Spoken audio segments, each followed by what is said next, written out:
The movie opens with a text explaining that between 2018 and 2020, a prolific serial killer went on a violent rampage across several states in the US. Starting in Denver, Colorado, then moved to Grand Lake, and spread into Wyoming and Idaho, eventually ending in the dense forests of Oregon. Although this movie tells the story of that serial killer, it is completely fictional and not based on true events. The story is presented in 6 chapters and an epilogue, which are not in chronological order. The story begins in Chapter 3, where we see a blonde woman named Lady driving on an isolated road in Oregon. A van is speeding towards her, and we see a man named Demon snorting cocaine while driving. It turns out Demon is chasing after Lady, and wants to kill her. He soon stops his van, and gets out with a shotgun. He then shoots at Lady's car from a distance, causing her to crash her vehicle and fall over. As she gets out of the car, Demon tries to hit her with his vehicle. However, before the man can get her, she runs into the nearby woods to save her life. Shortly after, she finds an alcohol bottle in the distance and picks it up. Lady then rests in the woods, and begins to cry due to the pain in her wounded ear. She drinks, then puts the alcohol in her ear to disinfect the wound. After feeling a little better, she starts running away again, while Demon is also in the same forest looking for her. Soon after, Lady arrives in an open field and, after climbing over a fence, hears a radio station playing from speakers placed nearby. There's a house in the distance, which makes her feel a bit hopeful. She then approaches the house, and bangs at the front door. An old couple named Frederick and Genevieve open the door, and Lady begs them to help her. The scene then shifts to Chapter 5, where we see Lady hiding in a small space while trying to remain calm. Meanwhile, Demon is wandering around the house with a gun, looking for her. He searches every room and corner, shooting at numerous boxes and cupboards. But he still can't find her, which frustrates him. As he walks through the kitchen, we notice Frederick's lifeless body lying on the floor in a pool of blood. After a while, Demon proceeds to leave the house, and Lady breathes a sigh of relief, thinking she's finally safe. The man then goes outside into the yard filled with chickens and begins to smoke. But he's certain that the girl is still in the house, so he goes back inside. He shoots at a chest freezer, which causes Lady to scream, and Demon immediately gives her a hard punch. The scene then cuts to Chapter 1, where it all began. We see Demon and Lady arriving in front of a hotel, and it turns out they had just met in a bar. They start vaping and drinking in the car, and Demon suggests that they get a room. However, she asks him to stay in the car for a while and just make out, while we see the man's shotgun hidden in the backseat. Demon says that if she's uncomfortable, they can simply exchange numbers and meet a few days later. However, she doesn't want that either. After this, Lady reveals that the real issue is safety, explaining that it is dangerous for a woman to lock herself in a room with a stranger. She discusses how men assume that women do not like doing this, but the truth is they are simply afraid of being murdered. She also tells Demon that he seems like a nice guy, but you never really know. Lady then questions if he is a serial killer, to which he laughs and says no. This finally seems to persuade Lady, and she agrees to go to the room. The scene abruptly shifts inside a room, with Demon handcuffing and choking Lady. But it turns out to be just part of their intimacy. Soon, she asks him to stop, and he obliges. Lady then wonders why it isn't working, so Demon claims that it was her idea, but Lady concludes that the problem must be him. She states that she might need someone else, which upsets the man. Moments later, Demon tries to caress her, but she gets annoyed and pushes him off. This enrages him, so he places the handcuffs back on Lady.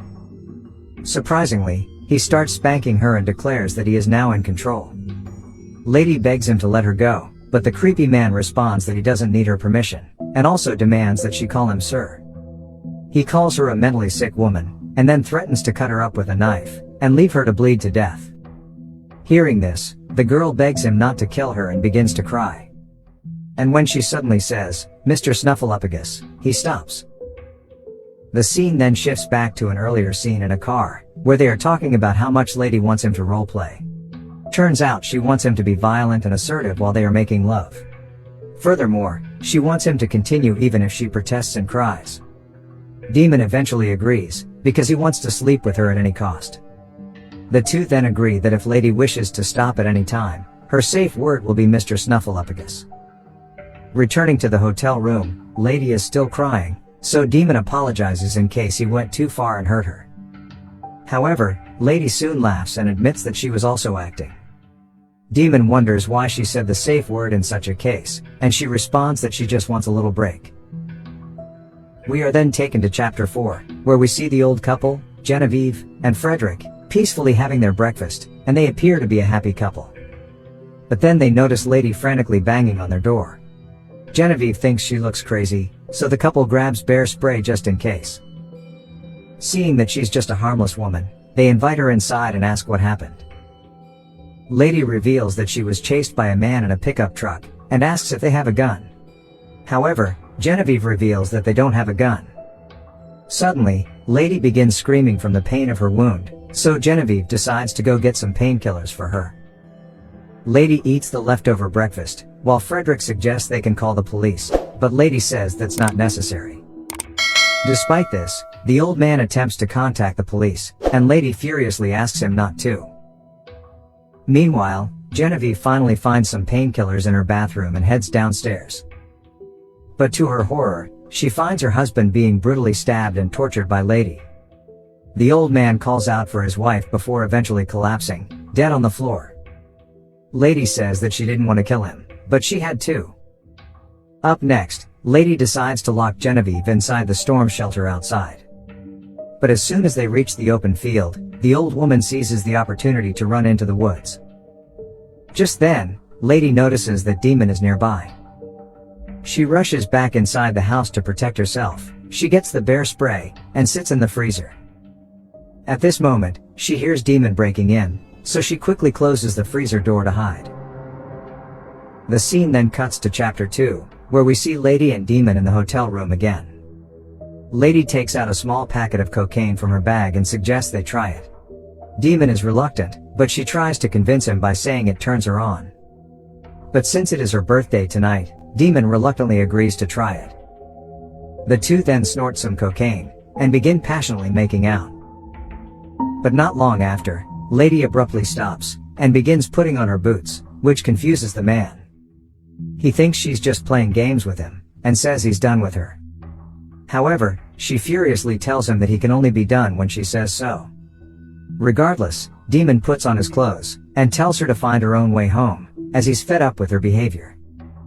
A frustrated Lady rushes to the bathroom with her bag and slaps herself. She then takes out a knife and a taser from her bag, and returns outside. Next, she notices Demon leaving the room, but he's disoriented and collapses on the floor with foam coming out of his mouth. Lady drags him back to the room. She then takes off his clothes, and reveals that the drug she gave him was ketamine, while she only took the cocaine. Next, Lady informs him that she wasn't trying to do this, and just wanted to have a good time. She then gags his mouth with a sock, and uses the knife to carve something into his chest. After she's done, she goes to the bathroom again and removes the red wig, revealing her blonde hair. Lady checks Demon's wallet and finds some cash, which she pockets. But she soon notices a police badge as well, which scares the shit out of her. Shortly after, she returns to the room to clean the blood from Demon's chest, and we notice that she has carved the words EL into it.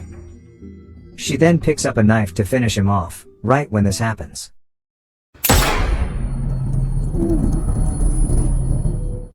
Demon shoots her in the ear with his gun.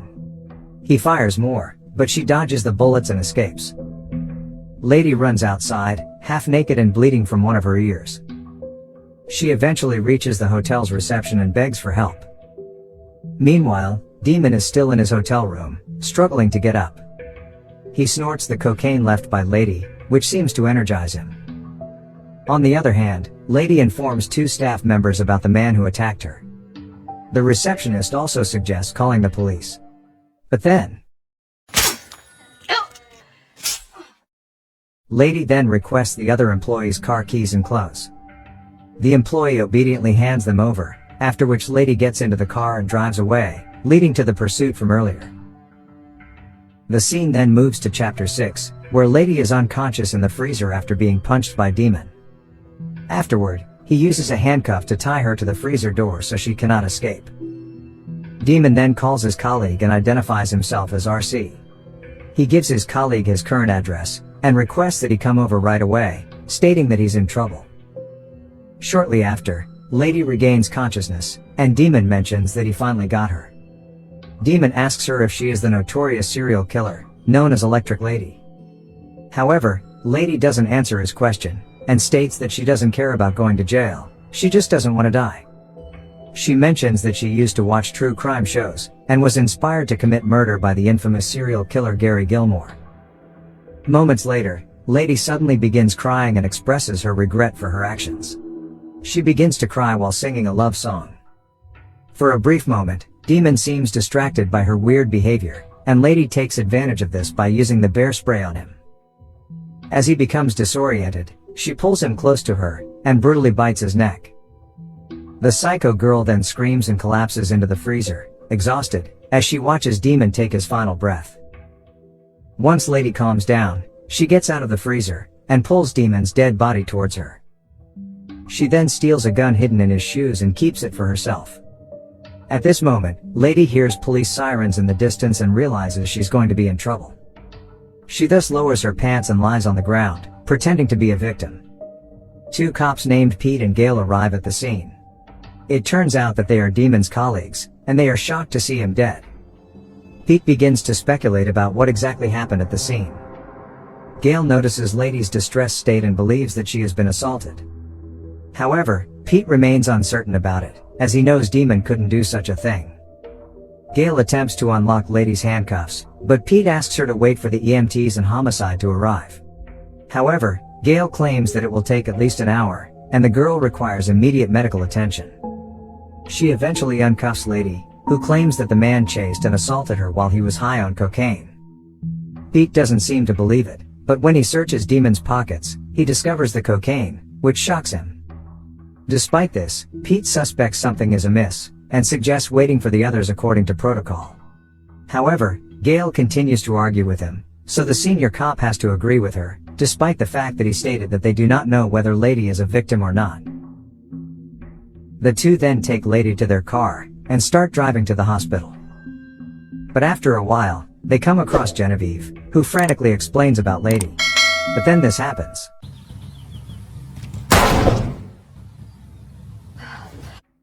Lady then points her gun at the officers, while Pete is annoyed by Gail's stupidity, and the latter begs the killer to turn herself in. However, Lady reveals that she is the infamous Electric Lady, which leaves the two cops in shock. She then allows Gail to run away since she showed her mercy earlier. The genius officer happily takes this chance and flees into the woods, abandoning her colleague to his fate. Lady then orders Pete to continue driving, and he has no choice but to comply. Up next, the scene cuts to the epilogue, in which Pete pulls over on a desolate road after Lady orders him to stop. He asks if she's really the Electric Lady, and she says yes. Pete then asks why she killed all those people, to which Lady responds that sometimes when she looks at people, she sees the devil in them. And to wrap things up, she shoots the officer to death as well. In the final scene, Lady walks down the road until another truck comes along. She pretends to be the victim again and begs for help. A kind woman approaches her, and allows her to board the truck. A few moments later, Lady shows her true colors, but things don't go her way this time.